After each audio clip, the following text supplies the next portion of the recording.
And joining us now on the WashU Sports Network is the defensive coordinator for the WashU football team, a good friend, Jeff Fisher. Coach, how are we doing today? I'm doing great, Chris. How are you, buddy? Not bad, not bad. Nice day in St. Louis. Well, first of all, Coach, you've been at home for about 2 months now with the wife and the two kids. What's been keeping Coach Fisher busy during these last 2 months? Oh man, I tell you what, it's you wouldn't think it'd be as crazy as busy as it is, but it's been amazing. We have so my wife's a banker, right? So with all of everything that's going on there, she's been busier with working from home than probably prior to the whole thing going on, and then with work, working through spring and our guys, and we did a lot, feeding them information, just working, doing everything we possibly could do remotely. And then, I think I'm a below average math teacher, but I'm a great PE teacher. We are phenomenal PE in the Fisher household. So, it's been busy. A lot of we got a lot of honeydews done, and we play a lot. It's been actually a lot of fun playing with the kids. So, Coach Fisher, when I talked to you earlier this week, you were telling me you've also been hitting the gym a lot and working out. That sounds like that's been an important part the last couple months for you.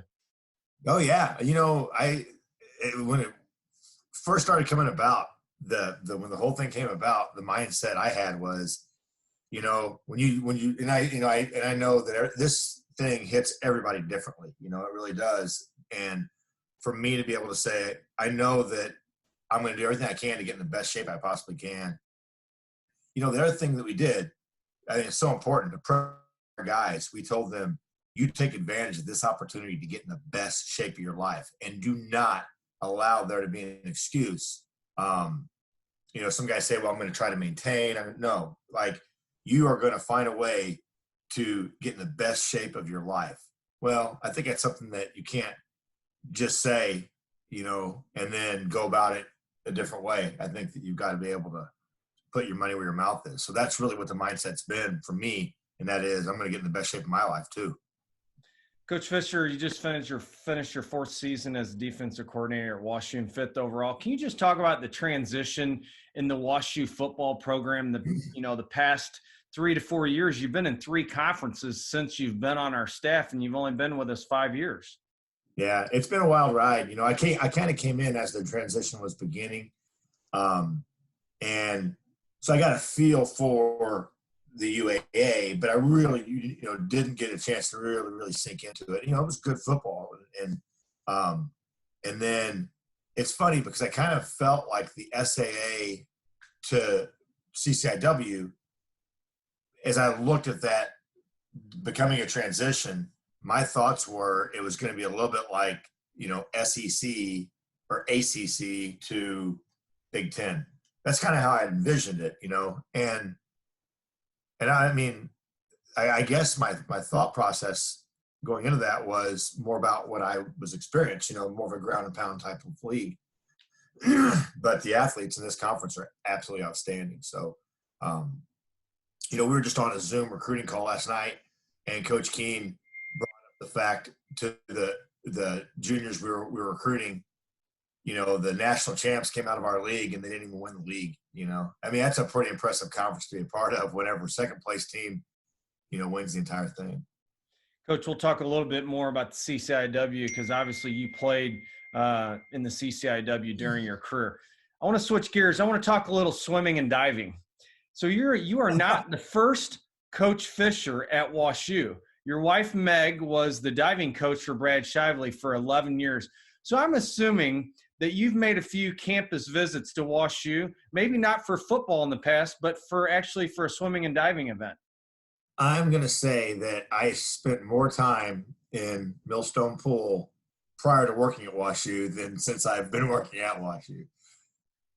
Yeah. I tell you, that was, it helped me whenever the opportunity at WashU came about for me to work here, because I already had a I had a number of experiences with WashU, with Coach K, with Coach Keen, but then mainly with Meg working as the diving coach for Brad. I got to know Brad really well prior to working here, so it definitively helped in that regard. But yeah, in fact, I normally, if I'm given a tour of the facilities, I always go by the pool and say I'll get in trouble at home if I don't go by the pool, so. That's really neat, Coach. Let's talk a little about your playing background, Coach Fisher. You played at Illinois Wesleyan, which is now a member of the CCIW. So obviously you're very familiar with that. You were starting linebacker in an undefeated squad, went to the quarterfinals, graduated in 93. Talk about your experience at Illinois Wesleyan and playing for Coach S. Coach S is a super great guy. His daughter played softball at WashU for 4 years, so I actually got to know him very well. Talk about your relationship with Coach Esch and also that 4-year experience at Illinois Wesleyan and also as a coach. It was a great experience for me as a player there. I think I was the kind of defined the Division III athlete, came in and had to work my way through the entire thing to get to a place where I was able to start. And we went from being a not very good team to being an outstanding team. We were one of the best teams in the school's history my senior year. Lost to Mount Union in the quarterfinals of the playoffs, which is, there's a lot of football teams that can say that happened to them, So I had just a great experience there and made phenomenal friends. Really good school. Originally coming into WashU, I felt like, well, that's cool because I went to a high academic institution. And then when I see what our guys do day in and day out, man, I realized just how special a place WashU is. And so I think that gave me a little bit of that perspective. But playing for Coach Esch was great. He's an outstanding football coach. His record shows it. He's, been there. They're very similar to Larry in that regard. They're different people. They're completely different people. They go about their business in a completely different way. But you can't argue with guys that have really sunk their feet in at some place and built something special. And both those guys have done that,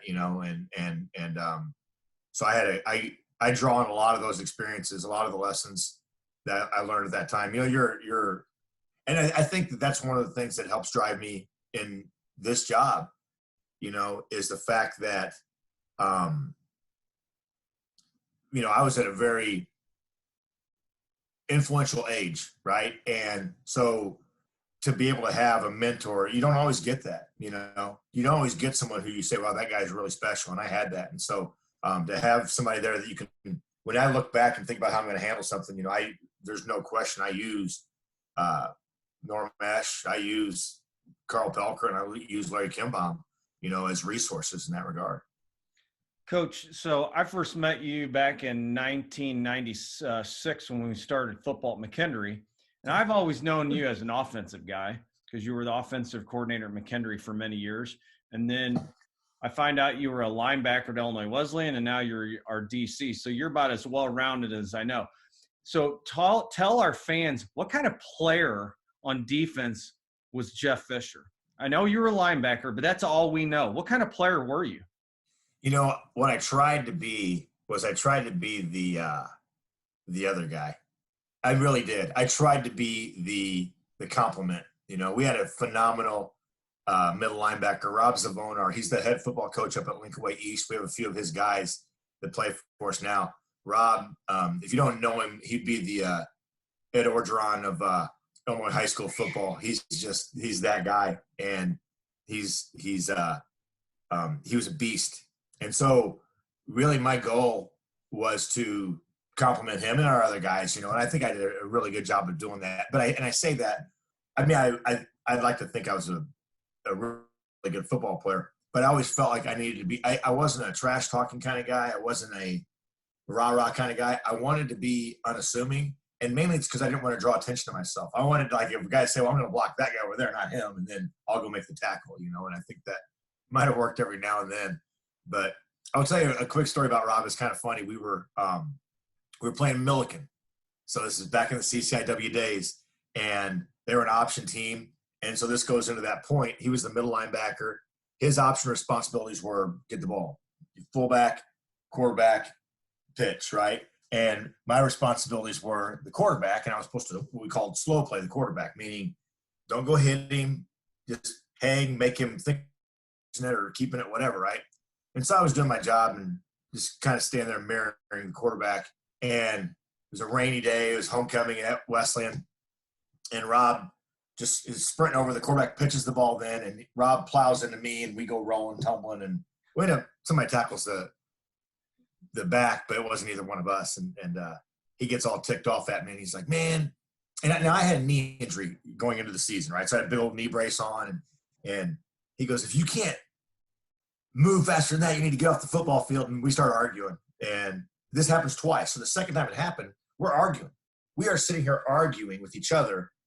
And Milliken they're out of the huddle. This is back when teams huddled, right? And so they're out of the huddle. And I still remember their quarterback standing there waiting for us to finish our argument, right? And the referee comes up behind us. He goes, hey, you two, knock it off. And I looked at Rob, looked at the ref, and then I look at their quarterback, and he's like, you guys done yet? And so then okay, we're done. We're going to keep playing. But we were in an argument with each other, during the game. It was a different time, different era, I guess. But there wouldn't be time now with how fast the offenses run for players to get in an argument. No, you don't. You got to push pause in that argument. So, Coach, let's talk some hoops now. Your uncle Steve was head coach at Michigan from 89 to 97. Steve Fisher won national championship in 89. And what he's most known for, he was the head coach of the Fab Five. Did you ever make it to any games as a kid? And if you did, do you have any cool stories you can share with our fans?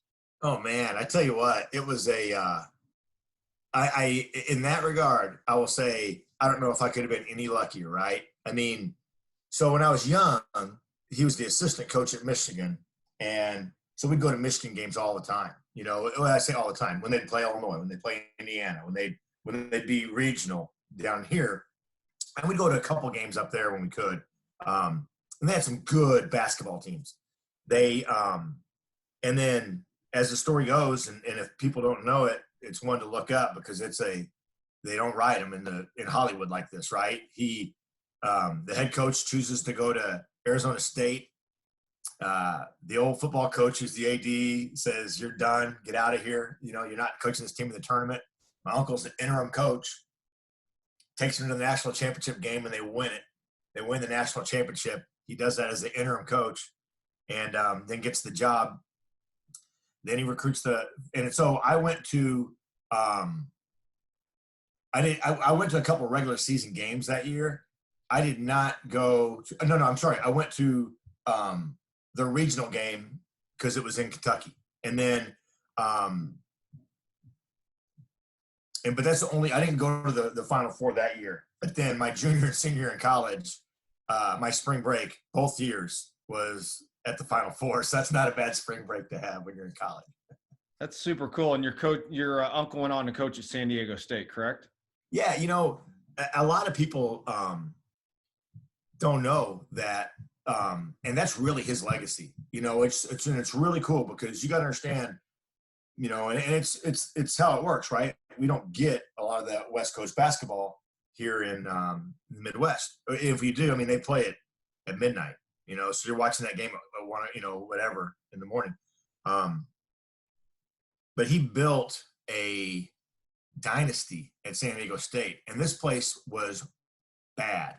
San Diego State had not made the tournament since 60 whatever.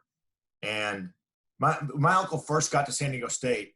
He was walking around campus handing out tickets to students saying, come out and see us play. We went out there for the convention one year. Myself, Trent Pelker, who used to coach with us at McKendree, and Mike Harrison went down to a game in San Diego State. And I was talking to my aunt and said, are we going to be able to get tickets? This is early. And she's like, yeah, that's not a problem. Like there's, pick a seat, right? Where now, you can't get a ticket.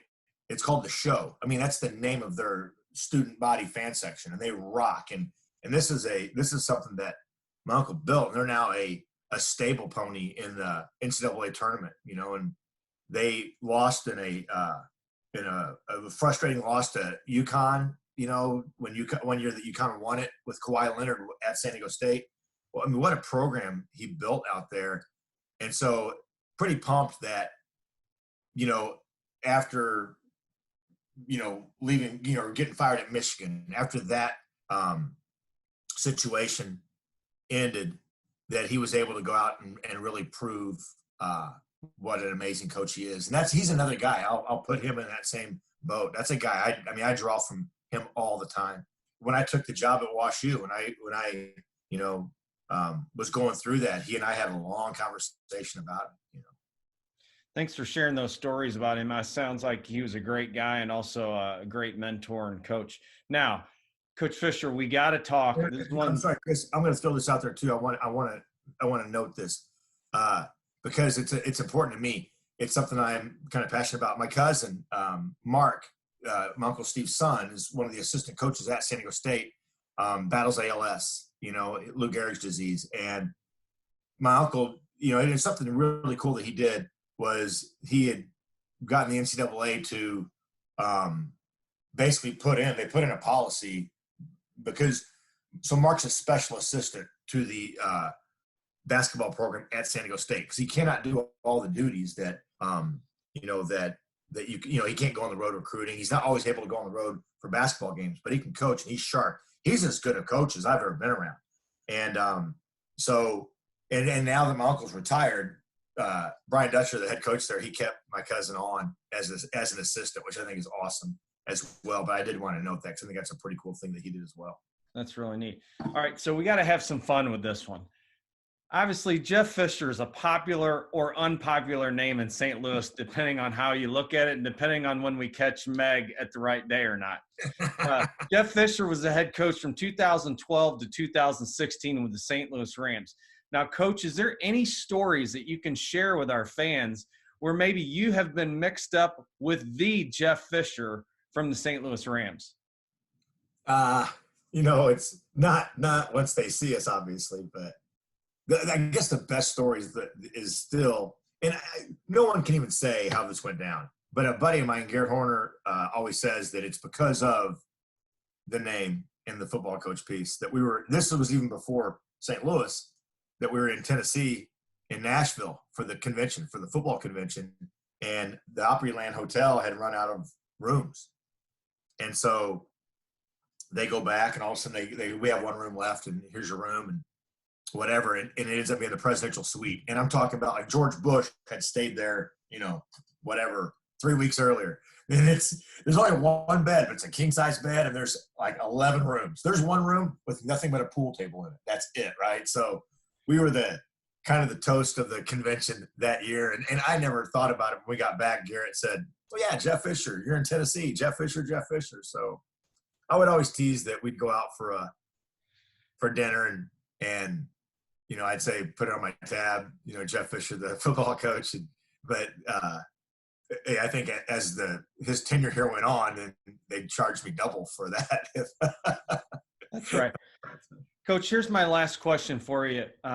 Obviously, you've worked for three coaching legends. You played for one of them, Norm Esch at Illinois Wesleyan. We talked about 214 career wins. Carl Pelker, the great coach from McKendree, who you started your career with as the offensive coordinator, 205 wins. And Larry Kenbaum retires with 220 wins as a head coach. 639 wins I looked up between the three guys. What have these three men taught you along the way? I'm sure we could probably talk for an hour about what they've taught you, but what's some of the bullets that these three men have really taught Jeff Fisher as a coach and person? And first of all, think about that. When you do those numbers out there, and I think it's a little bit different now, but at the time when Larry had won his 200th, there was less than 100 coaches in the history of college football. 94 currently, Coach. That's it. 94 in the history of college football.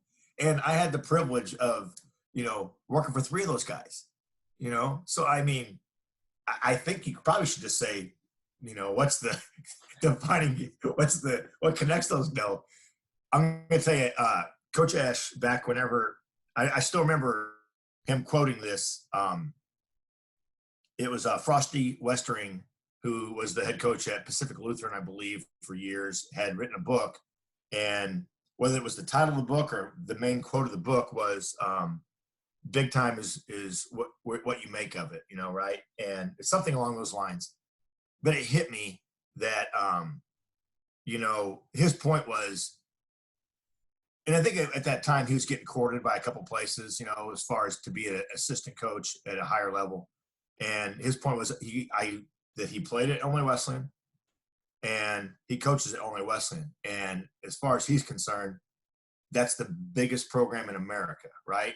And then you take a Carl Pelker who, played at Millikan, coached there for a long time, and then came and built the program at McKendree. And when I first went to work for Carl, I was young. I mean, you think about this, I was a grad assistant out of Wesleyan, and so I was 3 years removed from playing, and I'm the offensive coordinator. I'm a coordinator, for a college program. And so in my mind at that time, it was, okay, wow, this is a great opportunity. I wonder where this is going to lead. And as soon as I got to know Carl, and as soon as I got to know Jim Dennis and McKendree, I knew immediately this is where it leads. Like, it's where I want to be. It's where I need to be. And I've never viewed doing this as, if I do really well, what's next? Never. I've always viewed this as, I want to win today. I want to be the best I can be today. And that's why I was so fired up to get to the opportunity to work with Aaron. And I want to be able to throw that in there because I really believe that what you're getting is the next Larry Kimbaum. I really do. And I'm excited to be working with that guy. It's just tremendous. So all three of those guys, the thing that I put in front of everything was, there was never a mindset of, okay, if you do this really well, then you could do blank. It was always about how we're going to win right now, right here, right now, and I can't even, I've been very, very, very fortunate and very thankful, and these times I think allow you to reflect on that a little bit, but man, oh man, to be able to do this job and then to be able to being taught to do it the right way. I never had a guy that taught me, hey, you can get ahead in life by doing blank. It was always right here, right now. And it's always for these players, these kids, so. Coach, thanks for sharing those stories about those three guys. I know all three of them mean a lot to you. So. Oh, heck yeah. I want to say this, it really is. Anybody who, if you don't know Carl Pelker, you're missing out. Okay. I'm going to say that because this is one of those, you look at it in the rearview mirror and you realize what you had. And I am so lucky to have that guy that helped cultivate and give me the building blocks, the foundation to become, I think I do okay as a football coach. So it's from him. It's from him. And you get to work alongside Coach Kenbaum another year while Coach Keene takes over the head coaching position. So it's a great opportunity for you. Yeah, hopefully more than that, and I'm excited about that. I really am. I've always said that, nobody works as hard as Larry Kimbaum. Nobody does. And for him now to be able to just pour everything right into the defensive backs and that, it's going to be pretty fun to do. So I'm pumped about it. I'm excited about this season. I really am. I think our guys are too. We sit there and we meet and we talk on the phone all the time. We're engaging in conversation all the time. And I'm telling you right now, we're going to be ready. Our guys are going to be ready. The senior class is fired up and they're busting their butt every single day to get ready. So I'm excited. Well, Coach, I wanted to thank you for coming on here and talking a little football, a little hoops. We talked a little swimming and diving. And thanks for sharing your stories about Uncle Steve and your cousin and also the other Jeff Fisher. So. Meg, my wife still has a couple of those UAA plaques, from back in the day. So there we go. Now we got to add a few CCIW ones, right? That's right. Exactly. There you go. Okay. Coach, stay safe with your family and your children, and hopefully we'll see you soon. And we're really looking forward to that 2020 WashU football season. I got to get out to the driveway. We got a hoops game getting ready to start here. I think in the past 2 months, my son has scored over 10,000 points in basketball on me. So I'm not going to Thanks for coming on, Coach. You guys.